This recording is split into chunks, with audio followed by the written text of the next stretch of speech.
ચાલો છોકરાઓ, પૃથ્વી sir chemistry YouTube ચેનલમાં તમારા બધાનું સ્વાગત છે. છેલ્લે હવે આપણે દરેક પ્રકારના પ્રકાશીય ગુણધર્મ વિશેની જે છે એ ચર્ચા કરેલી.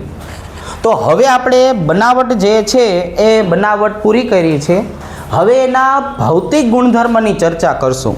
જો જનરલી આપણે ભૌતિક ગુણધર્મમાં બે પ્રકારના ઉદાહરણ લઈએ છીએ. એક હોય છે ઉત્કલન બિંદુ માટે અને બીજું હોય છે છોકરાઓ દ્રાવ્યતા માટે. અહીંયા આપણે એક વધારાનો મુદ્દો લેવાનો છે જેને નામ આપવું છે આપણે ઘનતા. તો આ ત્રણ વસ્તુ જે છે એની ચર્ચા આપણે આજના લેક્ચરમાં કરશું. તો પહેલું હેડિંગ આપણે શું મારવાનું છે? તો કે ભાઈ પહેલું હેડિંગ મારવાનું છે ભૌતિક ગુણધર્મો.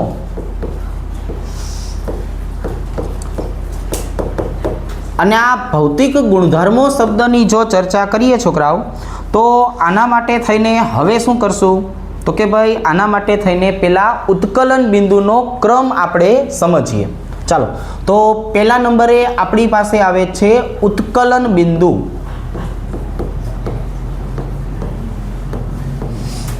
તો આ દરેક ચેપ્ટર માટે જો આપણે ઉત્કલન બિંદુ શબ્દ વાપરીએ તો આપણે આવી રીતે સમજાવીએ છીએ. ઉત્કલન બિંદુ ચલે છે અણુભાર,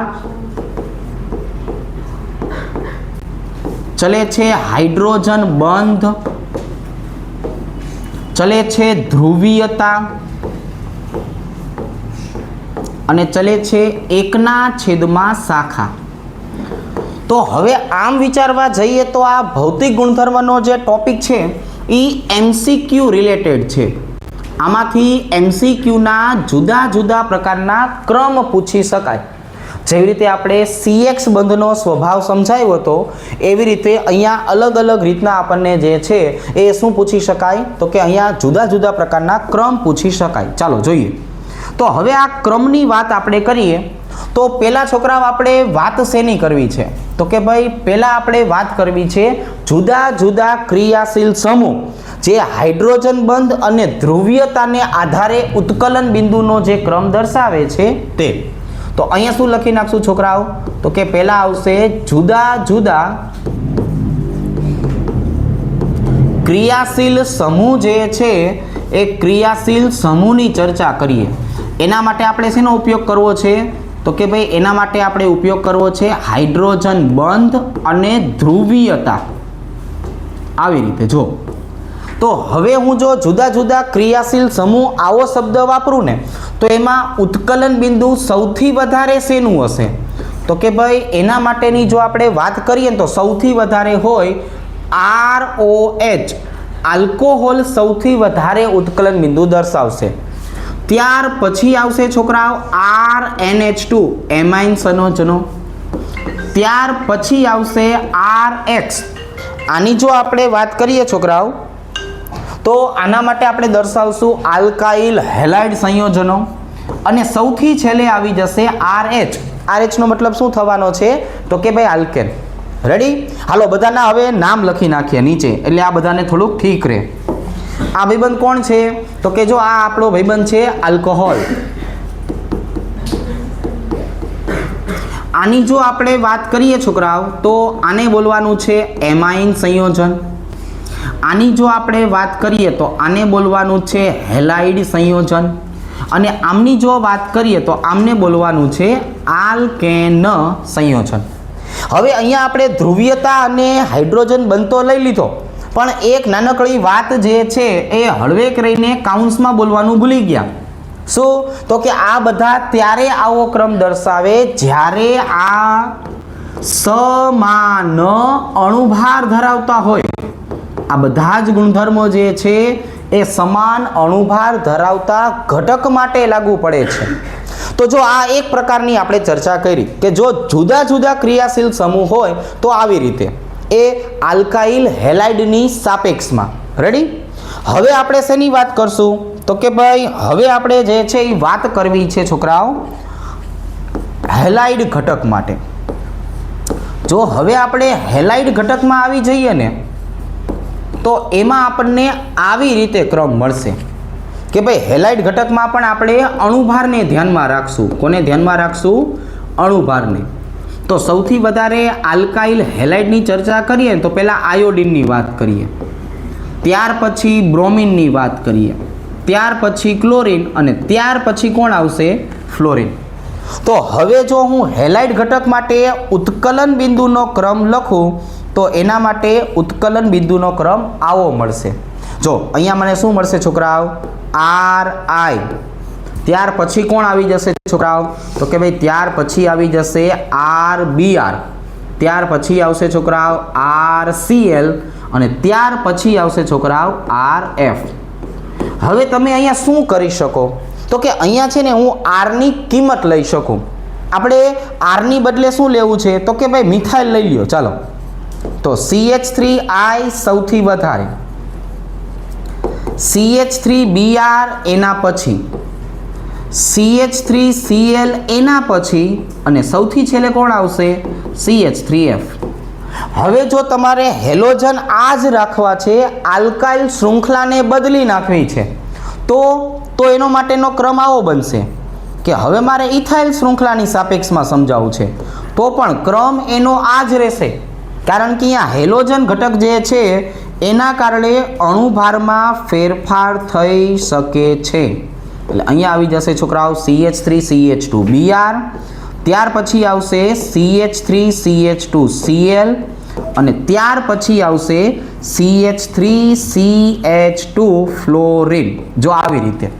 હવે અહીંયા મને છોકરાઓ શું મળ્યું? તો કે અહીંયા મને હેલોજન ઘટકોને મેં બદલ્યા ને એટલે મને આવો એક ક્રમ મળ્યો. તો આના પછી આપણે શું કરીએ? તો કે હેલોજનને સમાન રાખીએ, બાકી બધા અખતરા હવે જોઈએ. રેડી? પહેલાં તમે આટલું લખી લ્યો, પછી હું સમાન હેલાઇડ માટે તમને સમજાવું છું. જો હવે જો અહીંયા આપણે શું કર્યું? તો કે જુદા જુદા હેલોજન લીધા હતા છોકરાઓ. હવે મારે શું કરવું છે? હેલોજન એક જ સરખો રાખવો છે. હવે જો હું એક જ સરખો હેલોજન રાખું તો શું થાય? તો પાછું આપણે હેડિંગ મારી દઈએ, સમાન હેલાઇડ માટે.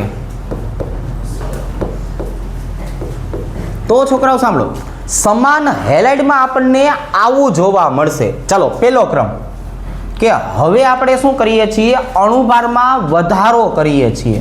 એટલે અહીંયા હું શું લખું છું? અણુભાર વધારતા. તમે અણુભારનો વધારો કરો ને એટલે ઉત્કલન બિંદુ વધે. જો અહીંયા મને છોકરાઓ આવી રીતે ક્રમ જોવા મળશે કે ભાઈ CH3Cl, હું Cl ને પસંદ કરું છું. એના કરતાં આગળ જઈએ તો CH3CH2Cl, એના કરતાં આગળ જઈએ તો CH3CH2CH2Cl, એના કરતાં આગળ જઈએ તો CH3CH2CH2CH2Cl. આવી રીતે. જો શું બન્યું? તો કે મેં ક્લોરીન અચળ રાખ્યો પણ આલ્કાઇલ શૃંખલા જો વધારી ને તો એના કારણે જે છે આપણને આના ઉત્કલન બિંદુમાં વધારો જોવા મળ્યો. ચાલો, હવે એના પછીની જો આપણે વાત કરીએ છોકરાઓ, તો અહીંયા શું કરશું આપણે? તો કે અણુભાર સમાન રાખીએ. સાંભળજો, હવે અણુભાર જે છે એ અણુભાર સમાન રાખવા છે. હવે અણુભાર સમાન હોય ને એટલે કાઉન્સમાં એને સમઘટકો બોલાય. શું બોલાય છોકરાઓ? સમઘટકો. તો સમઘટકોના કારણે કઈ રીતે ક્રમ જોવા મળે સાંભળશું. જો ઉત્કલન બિંદુ આવી રીતે હોય છોકરાઓ, સાંભળજો ભાઈ, જોવાનું છે. CH3CH2CH2CH2Cl આ રેખીય શૃંખલાની આપણે વાત કરી. એક જ મિનિટ, આનો ઉલાર્યો કરી નાખો. આવી રીતે CH2Cl. હવે આના કરતાં ઉત્કલન બિંદુ કોનું ઓછું હોય? તો કે જે શાખા પાડે ને એનું.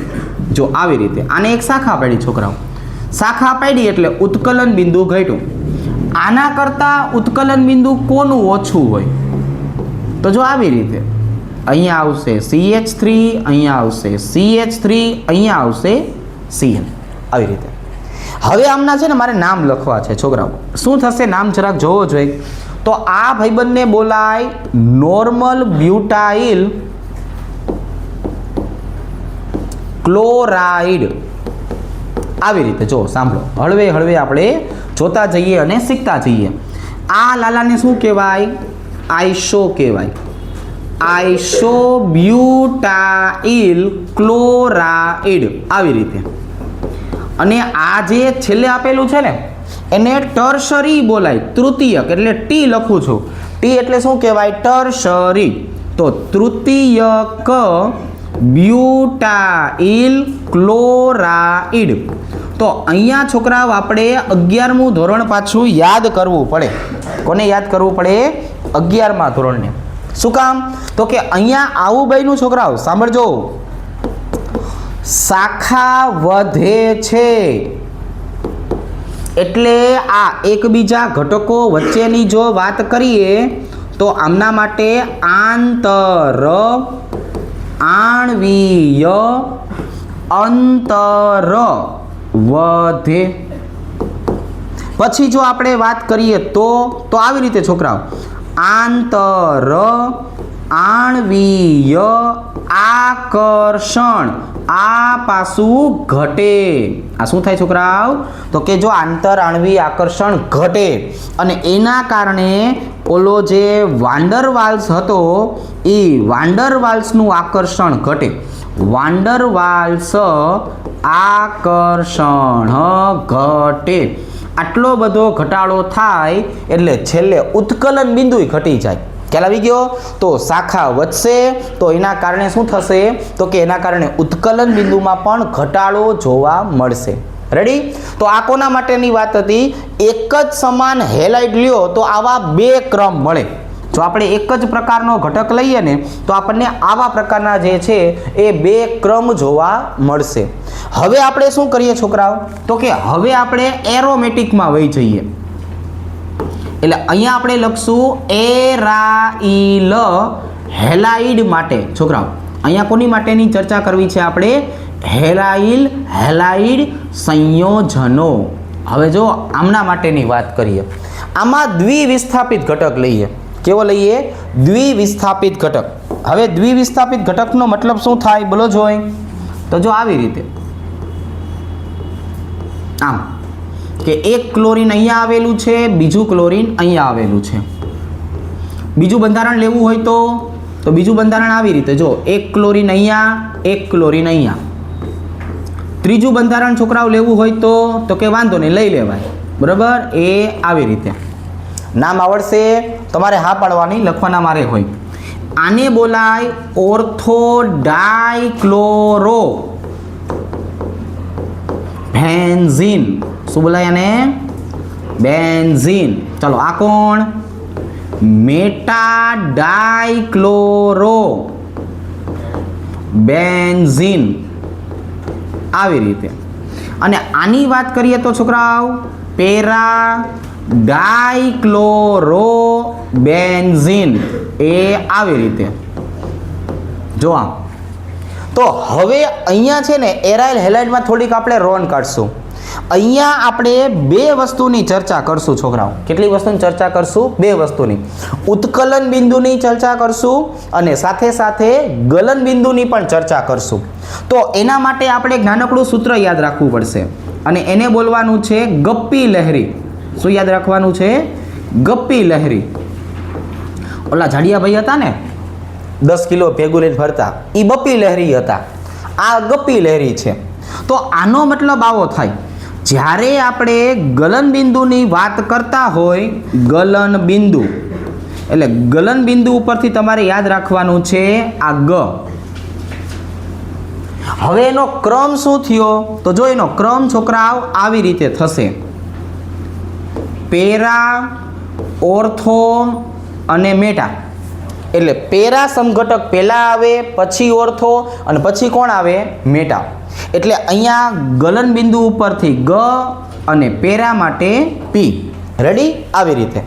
હવે આના કરતાં ઊંધું ઉત્કલન બિંદુ કરવાનું હોય તો ઉત્કલન બિંદુ માટે શું યાદ રાખશું? ઓર્થો પેરા પહેલા આવશે, પછી પેરા અને પછી આવશે મેટા. એટલે મેટા હંમેશા છેલ્લે જ આવે છે. જો મેટા ક્યાં આવ્યો? છેલ્લે. એટલે એને કંઈ યાદ રાખવાની જરૂર છે નહીં. તો હવે ગપ્પી બોલો તો પેરા, ઓર્થો, અને ઉત્કલન બિંદુ બોલો તો ઓર્થો અને પેરા. મેટાની બહુ ચિંતા કરવાની નથી. બરાબર? એ આમ તો ક્યાં આવશે? છેલ્લે આવશે. તો ઉત્કલન બિંદુ માટે આટલા ક્રમ થયા. હવે આપણે ક્રમ તમને સમજાવવા છે ઘનતા માટે. તમે આ ઉત્કલન બિંદુનો કાર્યક્રમ પૂરો કરો પછી હું તમને ઘનતા માટેના ક્રમ સમજાવું છું. ચાલો જો હવેના પછી બીજા નંબરનો મુદ્દો આપણે ચર્ચા કરવાની હતી છોકરાઓ, ઘનતા અને દ્રાવ્યતા વિશે. આપણે પહેલા આને બે ભાગમાં જે છે એ લઈ લઈએ. રેડી? તો હવે જો આપણે અહીંયા ચર્ચા કરવી છે ઘનતા વિશે. ઘનતા એકદમ સરળ, તરત જ આપણને આવડી જાય. જો આપણે ઘનતા શબ્દની વાત કરીએ તો આવી રીતે દર્શાવશું, ડી બરાબર m/v. જો આપણે આવું સિમ્પલ એવું સૂત્ર શીખેલા હોય તો આનો મતલબ થશે આણ્વીય દળ જેટલું વજન. હવે આ જે આણ્વીય દળ રહ્યું ને છોકરાઓ, એ જો ગ્રામ પ્રતિ મોલમાં હોય એટલે આપણો ગ્રામ એટલે 1 એકમ કહેવાય. અને આ વીનો મતલબ શું થાય છોકરાઓ? તો કે આનો મતલબ થાય આણ્વીય કદ થાય. અને આણ્વીય કદ પાઇકોમીટરમાં હોય એટલે એને 10⁻12 મીટર તરીકે દર્શાવાય, જે અવગણ્ય વસ્તુ છે. તો એનો સીધો મતલબ આવો થયો કે હવે જો મારે ગમે ત્યારે ઘનતા નક્કી કરવી હોય છોકરાઓ તો એ દળને આધારે કરશું. અને આપણે અહીંયા શેને આધારે નક્કી કરશું? આણ્વીય દળને આધારે. તો હવે જો છોકરાઓ આપણે આના માટેની ચર્ચા કરીએ તો આવી રીતે દર્શાવીએ કે ભાઈ ઘનતાની જો ચર્ચા કરીએ તો જુદા જુદા હેલાઇડ. જો પહેલાં મારે શું લેવું છે છોકરાઓ? તો કે ભાઈ પહેલાં મારે લેવું છે જુદા જુદા હેલાઇડ માટે. કયો ક્રમ આવશે જુદા જુદા હેલાઇડ માટેનો? તો કે જો આપણે અહીંયા ઘનતા લખીએ તો આમ દર્શાવશું RI. ચલો એના પછી કોણ આવશે? RBR. તમને એવું લાગશે કે આપણે ઉત્કલન બિંદુનો જ ક્રમ લખીએ છીએ, બરાબર, કારણ કે સેમ ટુ સેમ છે. અહીંયા આવી જશે RF. હવે હું R ની છે ને કિંમત મૂકી દઉં. R ની કિંમત કઈ આવશે છોકરાઓ? તો કે મિથાઇલ લઈએ. ચલો CH3I, CH3Br. આપણે હેલોજન પરમાણુના પરમાણ્વીય દળને આધારે નક્કી કર્યું. અને અહીંયા આવી જશે CH3F. રેડી? ચાલો હવે તો કે ભાઈ હવે એના પછીની વાત કરીએ તો એક જ હેલાઇડ માટે. આ કોના માટે નક્કી કરવું છે? એક જ હેલાઇડ માટે. હવે જો તમે એક જ હેલાઇડ લ્યો તો કઈ રીતે દર્શાવી શકાય? તો કે ભાઈ તો આવી રીતે દર્શાવાય. જો CH3Cl. એના કરતાં આગળ જઈએ તો કે ભાઈ CH3CH2Cl. ઉત્કલન બિંદુનો જે ક્રમ હતો એ સેમ ટુ સેમ આપણને અહીંયા ક્રમ જોવા મળશે. એ આવી રીતે. રેડી? જો આવી રીતે CH2Cl. અને હજુ આપણે એક પોલી હેલો આલ્કેન સંયોજનની ચર્ચા કરવી હોય તો એ પણ થઈ શકે. કઈ રીતે? જો CH3Cl. એના કરતાં આગળ વધીએ તો CH2Cl2. એના કરતાં આગળ વધીએ તો CHCl3. અને એના કરતાં આગળ વધીએ તો CCl4. જો અહીંયા મેં એક જ ક્લોરીન છે પણ એની સંખ્યામાં વધારો કર્યો. ક્લોરીન પરમાણુની સંખ્યા વધી એટલે ઇનડાયરેક્ટલી એનો અણુભાર વધ્યો. અને અણુભાર વધે એટલે ઘનતાનું મૂલ્ય વધશે. હવે આપણે છોકરાઓ ચર્ચા કરવી છે દ્રાવ્યતા વિશે. શેના વિશે ચર્ચા કરવી છે? દ્રાવ્યતા. તો આપણે છોકરાઓ દ્રાવ્યતામાં પહેલું જ સમજાવેલું છે, દ્રાવ્યતા ચલે છે 1/, અણુભાર. એ અણુભારના વ્યસ્ત પ્રમાણમાં હોય, બાકી બધા ગુણધર્મો સમાન. હાઇડ્રોજન બંધ. રેડી? ચલે છે 1/, શાખા. આવી રીતે. પણ હવે જો આપણે અહીંયા હાઇલાઇડ સંયોજનની વાત કરીએ તો આવી રીતે દર્શાવશું કે ભાઈ આલ્કાઇલ અથવા એરાઇલ હેલાઇડ સંયોજનો. આલ્કાઇલ અથવા એરાઇલ હેલાઇડ સંયોજનોની જો આપણે વાત કરીએ ને તો આ બધાને પાણી ભેગું મેળ આવતો નથી, બરાબર છે? ચાલો આ હોસ્ટેલવાળા છોકરા જેવા છે, આને પાણી ભેગું મેળ જ ન આવે રવિવારથી રવિવાર. તો હવે અહીંયા શું લખશું? તો કે પાણીમાં અતિ અતિ અલ્પ દ્રાવ્ય છે. આ કેવા છે છોકરાઓ? અતિ અલ્પ દ્રાવ્ય છે. જો આવી રીતે. તો હવે આમને કોની ભેગું મેળ આવે છે? તો કે જો કાર્બનિક દ્રાવક સાથે. કાર્બનિક દ્રાવક એટલે સ્પ્રે, બરોબર છે. હવાર પડ્યું નથી અને સ્પ્રેના ફુવારા માર્યા નથી. તો અહીંયા આપણે જોવા જઈએ ને તો કાર્બનિક દ્રાવક, આ કાર્બનિક દ્રાવકમાં દ્રાવ્ય છે. છે કઈ ઉદાહરણ? તો કે હા છે ને. કયા કયા? તો કે જો બેન્ઝીન. કયું ઉદાહરણ છે? બેન્ઝીન. ત્યાર પછી ટોલ્યુઇન. ત્યાર પછી કાર્બન ડાયસલ્ફાઇડ CH2, બરાબર. અને એના પછીની જો આપણે વાત કરીએ તો હેક્ઝેન. તો જો દ્રાવ્યતા એકદમ સરળ નીકળી કે ભાઈ પાણી સાથે કંઈ લેવા દેવા નથી, એટલે ક્રમ પાકા કરવાની કંઈ જરૂર નથી. કાર્બનિક દ્રાવકમાં એ બધા દ્રાવ્ય છે. ઘનતા અને ઉત્કલન બિંદુ લગભગ કેવા થઈ ગયા? સમાન. તો આવી રીતે આપણે તમામ પ્રકારના MCQ જે છે એ આને આધારે સોલ્વ કરી શકાય. હવે થોડીક એવી માહિતી આગળ વધારીએ. ચલો હવે આપણે એસેન પ્રક્રિયાઓ જે છે એને સમજાવવા માટે થઈને કાર્બોકેટાયનની સ્થિરતાની જરૂર પડશે. એટલે આપણે માપે માપે કાર્બોકેટાયનનો ક્રમ નક્કી કરીએ. છોકરાઓ શું નક્કી કરીએ? કાર્બોકેટાયન જે છે એ કાર્બોકેટાયનનો સ્થિરતાનો ક્રમ.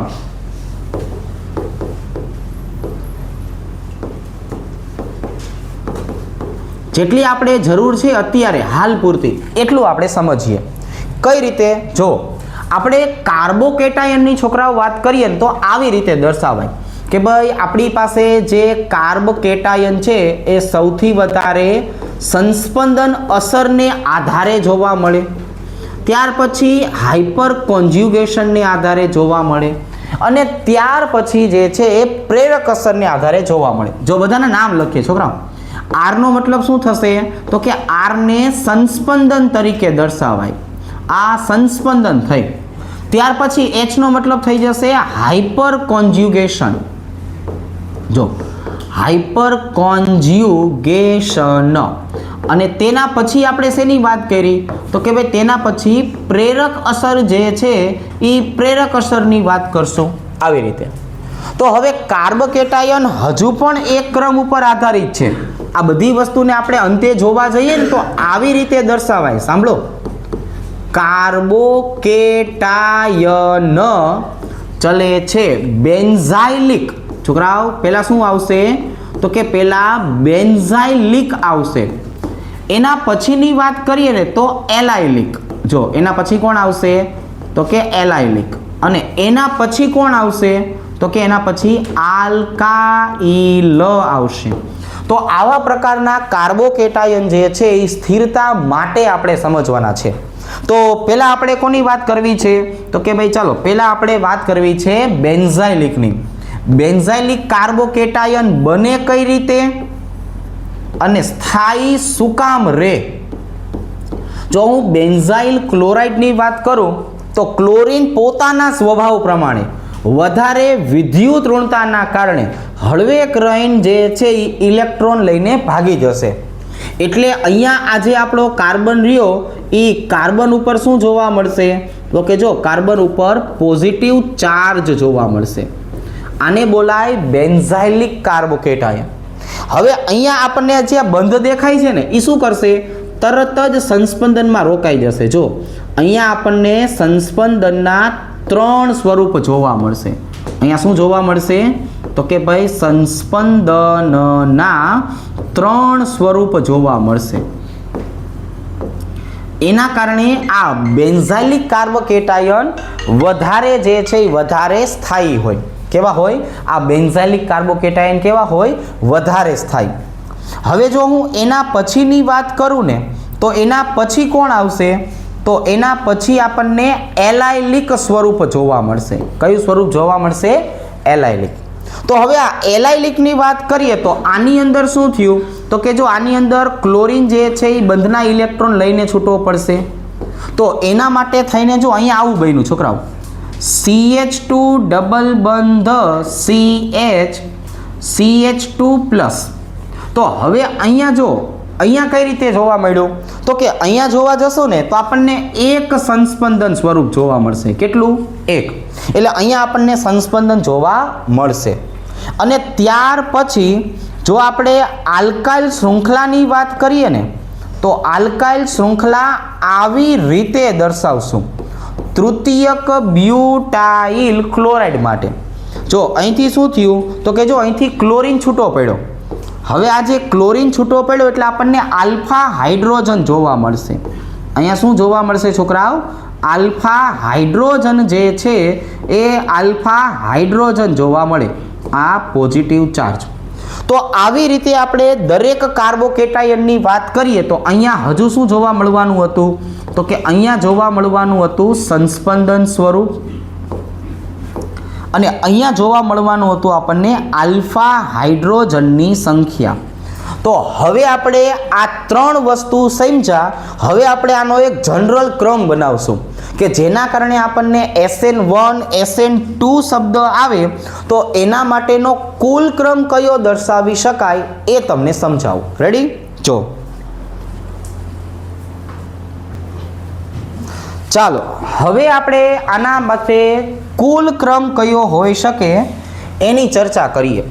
તો જો આપણે કાર્બોકેટાયનની સ્થિરતાની વાત કરીએ ને તો આવી રીતે દર્શાવશું. સાંભળો, કાર્બોકેટાયન માટે કુલ ક્રમ, કુલ સ્થિરતાનો ક્રમ કઈ રીતે? તો જો અહીંયા છોકરાઓ આપણે દર્શાવીએ. સૌથી વધારે આપણે સંસ્પંદન અસરને મહત્વ આપ્યું હતું. એટલે જો કોઈ ઘટક પાસે વધારે સંખ્યામાં બેન્ઝીન ચક્રયુક્ત ઘટકો આવેલા હોય તો એની સ્થિરતા જે છે ને એ વધારે હોય. એના કરતાં પાછા આગળ વધીએ તો હવે આવા બેન્ઝીન ચક્રની સંખ્યામાં જો ઘટાડો કરીએ છોકરાઓ આપણે તો સંસ્પંદન અસર ઘટે, એના કારણે સ્થિરતા પણ ઘટે. હવે આપણે અહીંયા છે ને એક અપવાદની વાત કરવાની છે. શેની વાત કરશું છોકરાઓ? અપવાદવાળા બંધારણની. આ આપણને થોડુંક એવું JEE નીટ માટે પણ અગત્યનું રહેશે. એમાં પણ આપણે આ વસ્તુને જે છે એ થોડીક ધ્યાનમાં રાખશું કે આપણે ઓલા તૃતીયક બ્યુટાઇલ કાર્બોકેટાયનની વાત કરીએ ને તો એની સમમિતિ પણ વધારે હોય છે અને બધા જ વધુ પ્રમાણમાં પ્રેરક અસર પણ ધરાવે છે. એના કારણે જે છે એની સ્થિરતા આપણે બેન્ઝાઇલિક કરતાં વધારે લેશું. બરાબર છે? અને બીજું એનું કારણ એવું પણ છે કે આ બેન્ઝીન ચક્રની થોડીક એવી -I અસર પણ અહીંયા જવાબદાર છે. એના પછી જો આપણે આગળ જઈએ તો એલાઇલિક આપણને જોવા મળશે. એના પછી આપણને કોણ જોવા મળશે છોકરાઓ? એલાઇલિક. એલાઇલિક પછીની વાત કરીએ છોકરાઓ તો આવશે દ્વિતીયક અને દ્વિતીયક પછીની વાત કરીએ તો પ્રાથમિક અને સૌથી છેલ્લે આપણને જોવા મળવાનું છે મિથાઇલ કાર્બોકેટાયન. તો અહીંયા આપણે જો કાર્બોકેટાયનનો કુલ ક્રમ આવી રીતે મળ્યો. અપવાદ સાથેની આપણે ચર્ચા કરી. હવે આપણે જે છે નેક્સ્ટ શું ભણવાના છીએ તો કે હવે આપણે ભણવું છે છોકરાઓ SN પ્રક્રિયા. જો આપણે માત્ર ને માત્ર શબ્દ વાપર્યો છે SN પ્રક્રિયા. આનો મતલબ આવો થશે: સબસ્ટિટ્યુશન ન્યુક્લિયોફિલિક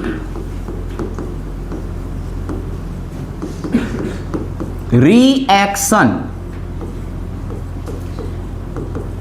બરાબર? આને શું કહેશું આપણે? Substitution nucleophilic reaction. તો અહીંયા આપણે શબ્દ વાપર્યો છે છોકરાઓ કેન્દ્રાનુરાગી વિસ્થાપન પ્રક્રિયા. આને બોલાય કેન્દ્રાનુરાગી વિસ્થાપન પ્રક્રિયા. સ્પેલિંગ પછી આગા પાછા હોય જોઈ લેવાનું હોય.